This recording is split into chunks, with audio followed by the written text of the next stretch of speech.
ಶಿವರಾತ್ರಿ ಹಬ್ಬದ ಜಾತ್ರೆ ಸಮಯದಲ್ಲಿ ನೀವೆಂದಾದರೂ ಮಲೆಮಹದೇಶ್ವರ ಬೆಟ್ಟಕ್ಕೆ ಹೋಗಿದ್ದಿದೆಯಾ? ನಾನು ಹೋಗಿರಲಿಲ್ಲ. ಈ ಬಾರಿ ನನಗೆ ಜಾತ್ರೆ ಸಮಯದಲ್ಲಿ ಬೆಟ್ಟಕ್ಕೆ ಹೋಗುವಂಥ ಅವಕಾಶ ಸಿಕ್ತು. ನಿಜವಾಗ್ಲೂ ನನಗನ್ಸಿದ್ದೇನು ಗೊತ್ತಾ, ಇಷ್ಟು ವರ್ಷ ನಾನು ಇಂಥ ಒಂದು ಒಳ್ಳೆ ವೈಭೋಗದ ಜಾತ್ರೆಯನ್ನು ನೋಡೋದನ್ನು ನಾನು ಮಿಸ್ ಮಾಡ್ಕೊಂಡಲ್ಲ ಅನ್ನಿಸ್ತು. ಮಾಂಬಳ್ಳಿಯಲ್ಲಿ ಶ್ರೀ ಅಂಕಾಳ ಪರಮೇಶ್ವರಿ ದೇವಸ್ಥಾನದ ವಾರ್ಷಿಕೋತ್ಸವದ ಕಾರ್ಯಕ್ರಮ ಮುಗಿಸ್ಕೊಂಡು ನಾವು ಬೆಟ್ಟಕ್ಕೆ ಹೊರಟಾಗ ಮಧ್ಯಾಹ್ನ 3 ಗಂಟೆ ಆಗಿತ್ತು. ಬಸ್ನಲ್ಲಿ ಅಷ್ಟು ರಶ್ ಇದ್ರೂ ನಾವು 3 ಜನ ಸ್ನೇಹಿತೆಯರಿಗೆ ಒಂದೇ ಕಡೆ ಕೂತ್ಕೊಳ್ಳೋದಕ್ಕೆ ಸೀಟ್ ಸಿಕ್ಕಿದ್ದು ಪುಣ್ಯ ಅಂತ ಹೇಳಬೇಕು. ಬಿಸಿಲಿನ ಝಳ, ಸೆಕೆ ಮತ್ತು ಬೆಳಗ್ಗೆಯಿಂದ ವಾರ್ಷಿಕೋತ್ಸವದ ಕಾರ್ಯಕ್ರಮದಲ್ಲಿ ಪಾಲ್ಗೊಂಡಿದ್ದ ಆಯಾಸ ಎಲ್ಲನೂ ಸೇರಿ ತುಂಬ ಆಯಾಸ ಆಗಿತ್ತು. ಜೊತೆ ಮುಖಗಳು ಬಾಡೋಗಿತ್ತು. ಆದರೂ ನಾವಿಬ್ಬರು ಇನ್ನೂ ಲವಲವಿಕೆಯಿಂದ ಇದ್ವಿ, ನಿದ್ರೆಗೆ ಜಾರಿರಲಿಲ್ಲ. ಆದರೆ ಇಲ್ಲಿ ನೋಡಿ, ರೇಣುಕಮ್ಮ ಅವರು ಆಗಲೇ ನಿದ್ರೆಗೆ ಜಾರಿಬಿಟ್ಟಿದ್ರು. ನಮ್ಮ ಬಸ್ಸು ಫಾಸ್ಟಾಗಿ ಮುಂದೆ ಹೋಗ್ತಾ ಇದ್ದರೆ ಗಿಡ ಮರ, ಹಸಿರಿನ ಕಾಡು, ಬೆಟ್ಟ ಎಲ್ಲ ಹಿಂದೆ ಹೋಗ್ತಾ ಇದ್ವು. ಬಸ್ಸು ಬೆಟ್ಟದ ಮೇಲೆ ಹೋಗ್ತಾ ಇದ್ದ ಹಾಗೇ ಕೆಳಗಡೆ ತಾಳಬೆಟ್ಟ ನೋಡೋದೇ ಒಂದು ಚೆಂದ. ಆದರೆ ಅದನ್ನು ಫೋನಲ್ಲಿ ಸೆರೆ ಹಿಡಿಯೋಕೆ ನೋಡಿದೆ, ಸಾಧ್ಯವಾಗಲಿಲ್ಲ. ಅಂತೂ ನಾವು 7 ಮಲೆ ಬೆಟ್ಟ ಹತ್ತಿ ಇಳಿದು ಕೊನೆಗೆ ಮಾದಪ್ಪನ ಬೆಟ್ಟ ತಲುಪೋರಿಗೆ ರಾತ್ರಿ 7 ಗಂಟೆ ಆಗೋಯ್ತು.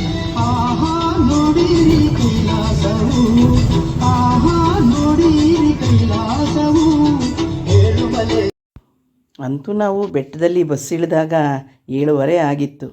ಇಡೀ ಮಾದೇಶ್ವರ ಬೆಟ್ಟ ಕಲ್ಲರ್ ಲೈಟ್ಗಳಿಂದ ಫಳಫಳ ಹೊಳಿತಾ ಇತ್ತು. ಈಗ ಬಸ್ ಇಳಿದ್ವಿ,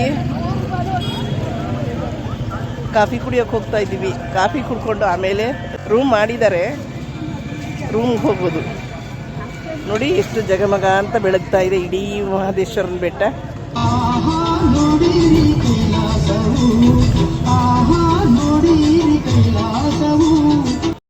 ಬಸ್ನಲ್ಲಿ ಪ್ರಯಾಣ ಮಾಡಿ ಆಯಾಸ ಆಗಿದ್ದ ನಮಗೆ ಸದ್ಯ ಒಂದು ಲೋಟ ಕಾಫಿ ಸಿಕ್ಕಿದ್ರೆ ಸಾಕು ಅಂತ ಅನಿಸೋ ಹಾಗಿತ್ತು.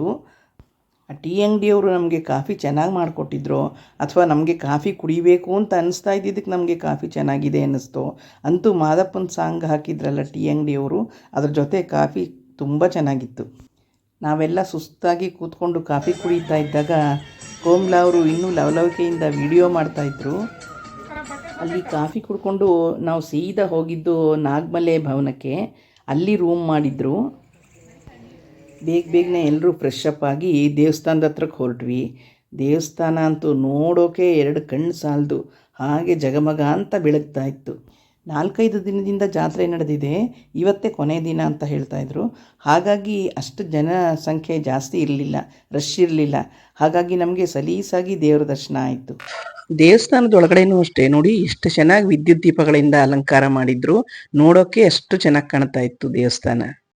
ನಾನಂತೂ ಇದೇ ಮೊದಲನೇ ಸಾರಿ ಜಾತ್ರೆ ಸಮಯದಲ್ಲಿ ಮಲೆಮಹದೇಶ್ವರ ಬೆಟ್ಟಕ್ಕೆ ಬಂದಿರೋದು. ಇಂಥ ಒಂದು ಅವಕಾಶನ ನಾನು ತುಂಬಾ ಮಿಸ್ ಮಾಡ್ಕೊಂಡಿದ್ದೀನಿ ಅಂತ ನನ್ಗನ್ನಿಸ್ತು. ದೇವ್ರ ದರ್ಶನ ಮಾಡ್ಕೊಂಡು ರೂಮ್ ಕಡೆ ಹೋದ್ವಿ. ಅಷ್ಟೊತ್ತವರೆಗೆ 8:30-9 ಹತ್ರ ಆಗ್ತಾ ಇತ್ತು. ರುದ್ರಾಕ್ಷಿ ಮಂಟಪ ಮತ್ತೆ ಹುಲಿವಾಹನ ಸೇವೆಯ ರಥಗಳಲ್ಲೇ ನಿಂತಿತ್ತು. ದೂರದಿಂದನೇ ನಮಸ್ಕಾರ ಮಾಡ್ಕೊಂಡು ರೂಮ್ ಕಡೆ ಹೊರಟ್ವಿ.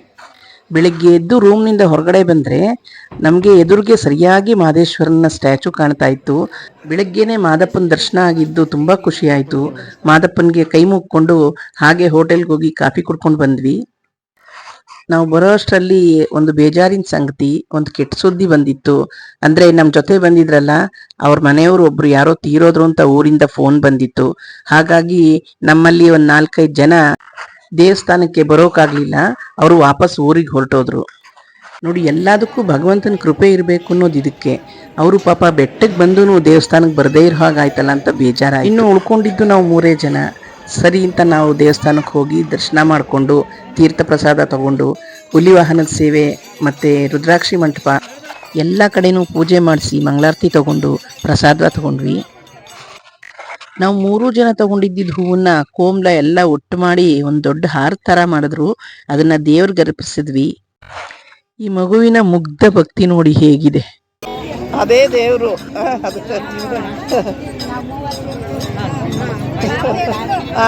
ಸಾಕು ಎದ್ದೇಳು. ಮುಂದೆ ಬಸವಪ್ಪನಿಗೆ ನಮಸ್ಕಾರ ಮಾಡಿ ಕೆಳಗಿಳಿಯೋ ಅಷ್ಟರಲ್ಲಿ ಹೊಟ್ಟೆ ಚುರು ಅಂತ ಇತ್ತು. ಮೊದಲು ಹೋಟೆಲ್ಗೆ ಹೋಗೋಣ ನಡೀರಪ್ಪ ಅಂತ ಹೋಟೆಲ್ಗೆ ನಡೆದ್ವಿ. ನೋಡಿ, ಇಡ್ಲಿ ಮುಗಿಸ್ತಾ ಇದ್ದೀವಿ.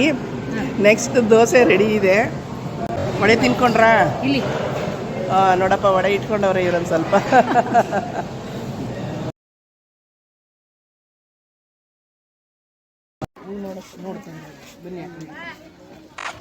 ರೂಮ್ ಖಾಲಿ ಮಾಡೋಕೆ ಮಧ್ಯಾಹ್ನ 12 ಗಂಟೆವರೆಗೂ ಟೈಮ್ ಇದ್ದಿದ್ದರಿಂದ ಸುಮ್ಮನೆ ಹಾಗೇ ತಿರ್ಗಾಡ್ಕೊಂಡು ಫ್ಯಾನ್ಸಿ ಸ್ಟೋರ್ ಕಡೆ ಬಂದ್ವಿ. ಗೊತ್ತಲ್ಲ, ಹೆಣ್ಮಕ್ಳು ಫ್ಯಾನ್ಸಿ ಸ್ಟೋರಿಗೆ ಬಂದರೆ ಬೇಡದೆ ಇರೋದು ಬೇಕಾಗಿರೋದು ಎಲ್ಲ ತೊಗೊಳ್ತೀವಿ. ಹಾಗೆಯೇ ಸ್ವಲ್ಪ ಕೆಲವು ಐಟಮ್ಸ್ಗಳು ತೊಗೊಂಡ್ವಿ. ದೇವ್ರ ದರ್ಶನದ ಜೊತೆಗೆ ಜಾಲಿ ಟ್ರಿಪ್ಪು ಆದಾಗಾಯಿತು. ಅಂತೂ ನಾವು ಹೊರಡೋ ಟೈಮ್ಗೆ ಸರಿಯಾಗಿ 12 ಗಂಟೆ ಆಗಿತ್ತು.